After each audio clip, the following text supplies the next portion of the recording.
I'm sure you've heard all kinds of amazing health claims about kombucha and apple cider vinegar. So in this video, we're going to go over the truth level of some of those health claims, as well as the strengths and the weaknesses of each one. First of all, apple cider vinegar is made from fermented apples, and kombucha is made from fermented tea. But we need to understand that you can't really ferment tea. You need to have a sugar source. And the source for apple cider vinegar is the sugar in the apple, but for kombucha we have to add some sugar. And it's usually just table sugar, but it could be raw sugar or something a little bit different. But just a basic sugar source. And then in the fermentation process, when we make vinegar, we run that process to completion until there's no sugar left, whereas in kombucha we run a partial fermentation. So there's going to be sugar remaining depending on how long we run the process. So obviously, therefore, in the end product, the apple cider vinegar has no sugar, but the kombucha is going to have some sugar residue or even significant levels. The acetic acid is what makes apple cider vinegar what it is, and it's typically at around 5%. It's standardized to that level.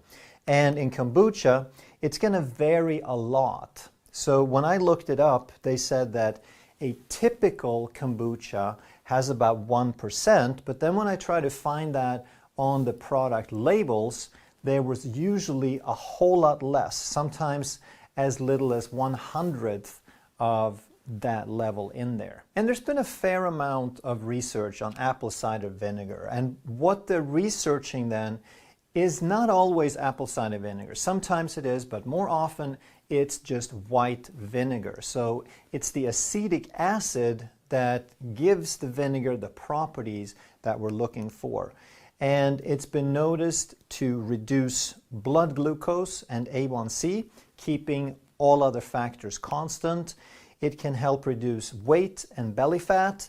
It can help lower triglycerides and cholesterol. So basically all of the factors associated with insulin resistance and metabolic syndrome. And they're not really sure about the exact mechanisms, but they have some ideas.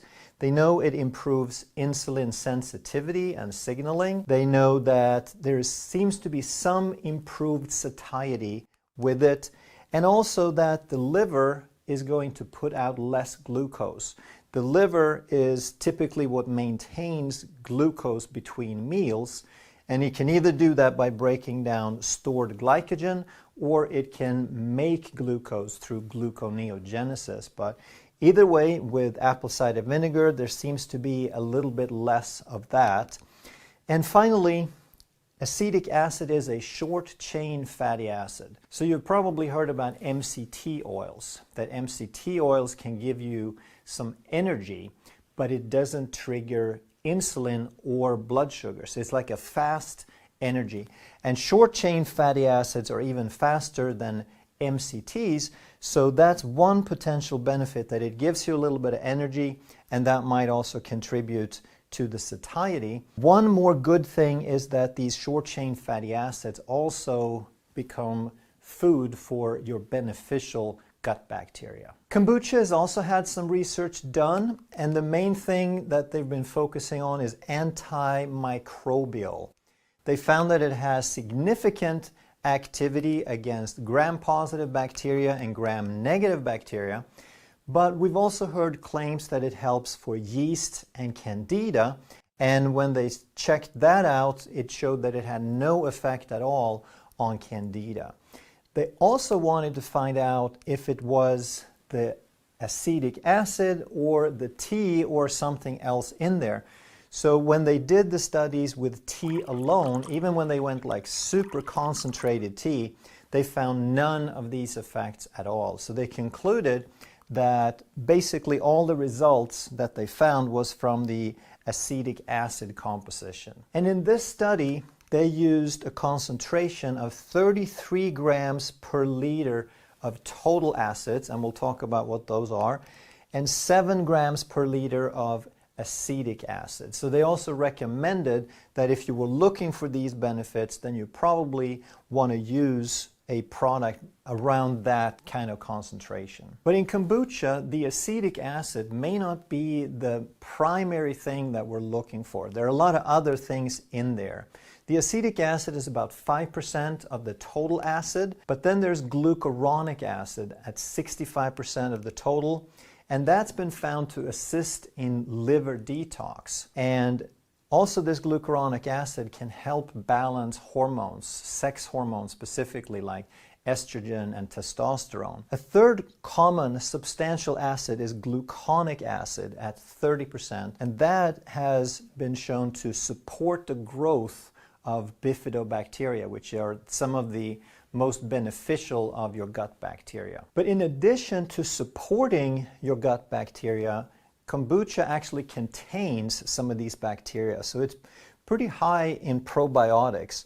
Bacillus coagulans, S. boulardii, and lactobacillus can be pretty significant. So if you look at a label of one of the better products, and better I say because it's one of the larger brands, they brew traditionally, and they're brave enough to put some stuff on the label that a lot of people don't have. And when we check the total levels here, we find 1 billion and 4 billion and 4 billion. So that's 9 billion organisms. That's not as much as some of the most potent probiotic products on the market. They can have up to 50 or even 100 billion bacteria, but it is more than some of the more basic or cheaper probiotics on the market. So it is pretty substantial. But we need to understand some of the issues around kombucha if we're trying to get these benefits that we're looking for.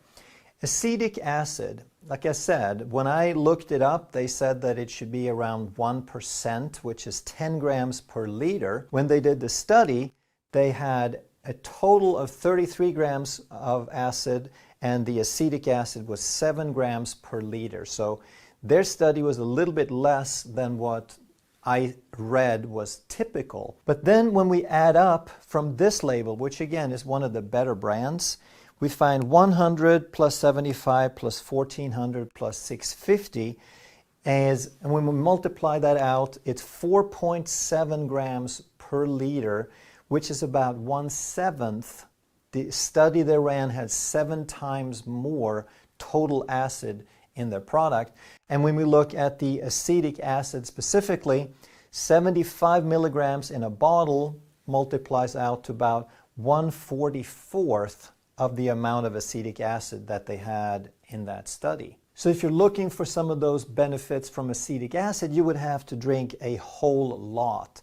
In comparison, 1/3 teaspoon of apple cider vinegar would give you that same amount of acetic acid. But there's some more issues we need to know about, not because they're necessarily good or bad, but so we know what we're getting. And the first one is sugar. Kombucha can have anywhere from 0 to 20 grams per serving, so that makes a big difference if you're trying to watch your sugar. You start off with tea and sugar when you make it, and you add a SCOBY if you want to make it yourself. Then SCOBY stands for symbiotic culture of bacteria and yeast. So it's both yeast and bacteria that's going to ferment this sugar, and the first thing we get is the yeast eats the sugar and turns it into alcohol. And then the bacteria of various kinds turns the alcohol into acetic acid and some of the other acids that we talked about, as well as more probiotics and another SCOBY. That's kind of like a bonus. You start with a SCOBY, you end up with 2, and you can use both of them again. And a typical recipe is going to have somewhere around a cup of sugar per gallon of tea. That's about 60 grams of sugar per liter. And as we run the fermentation, we're going to get less and less and less sugar. So most of the time, they stop this process about halfway. That would get us about 15 grams of sugar per bottle.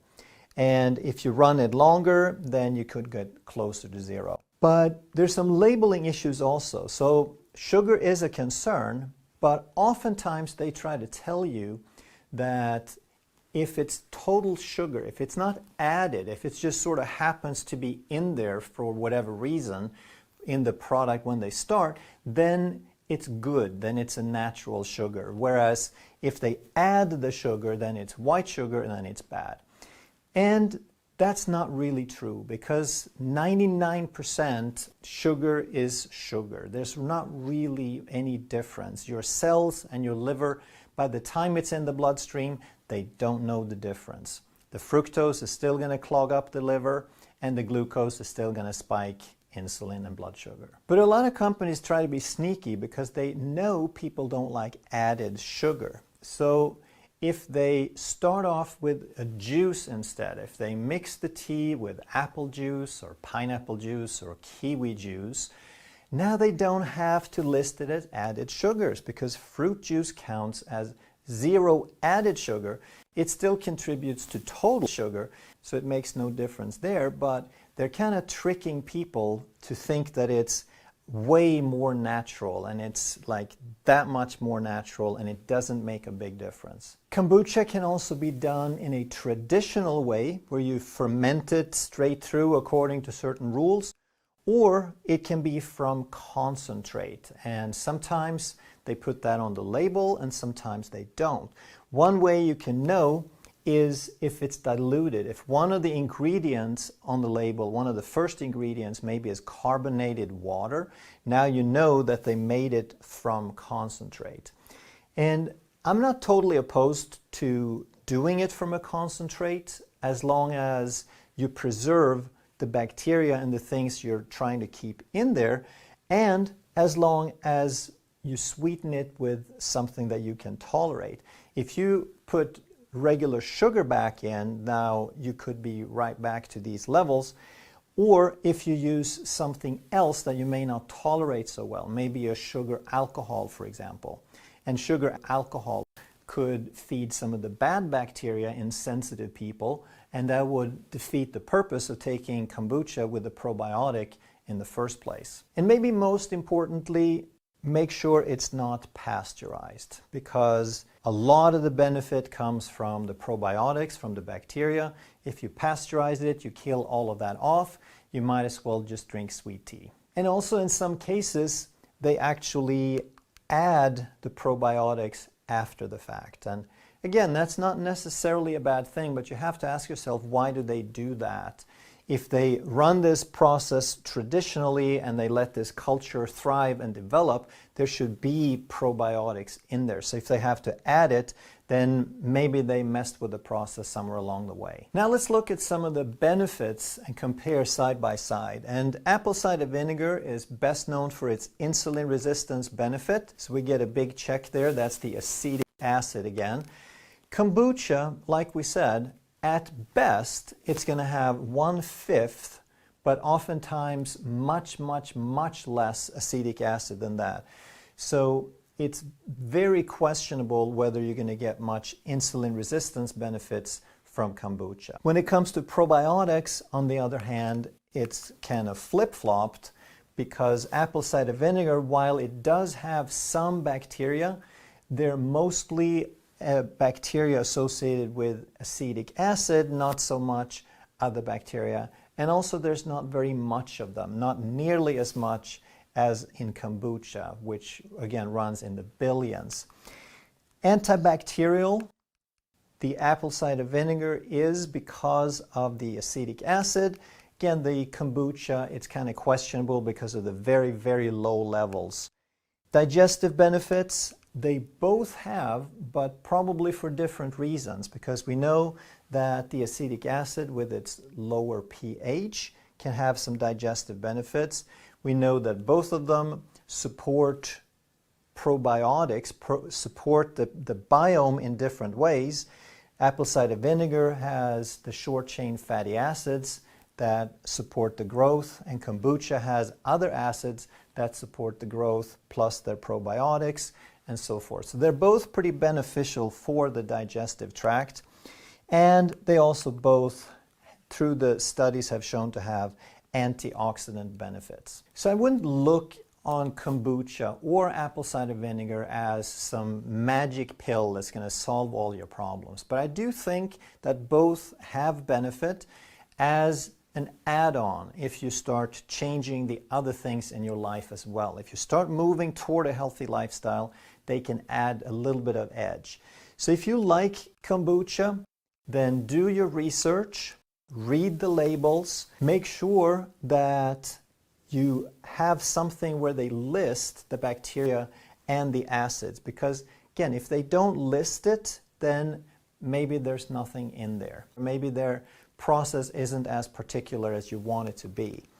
You can also call the company with some hard questions about, is it from concentrate? What kind of bacteria are in there? Is it pasteurized? Make sure it's not pasteurized. Or if you have the interest and the time, I think it's always a good idea to make it yourself, because that way you control the process, you know exactly what went in there. The only thing is it's a little time consuming, but you will save tons of money. So if you make it yourself, I would, personal preference, run it a little bit longer than like the halfway point. And you can buy something called a Brix meter that will measure the sugar percentage content. And I would run it not to 0, because then I think you lose some of the bacteria, but run it a good bit beyond the halfway mark. And then you can dilute it with something that you know what it is. And if you like bubbles, you can carbonate the water before you mix it. And finally, you can sweeten it with something you know what it is, like stevia or monk fruit, that's not going to add a bunch of sugar. If you enjoyed this video, you're going to love that one. And if you truly want to master health by understanding how the body really works, make sure you subscribe, hit that bell, and turn on all the notifications so you never miss a life-saving video.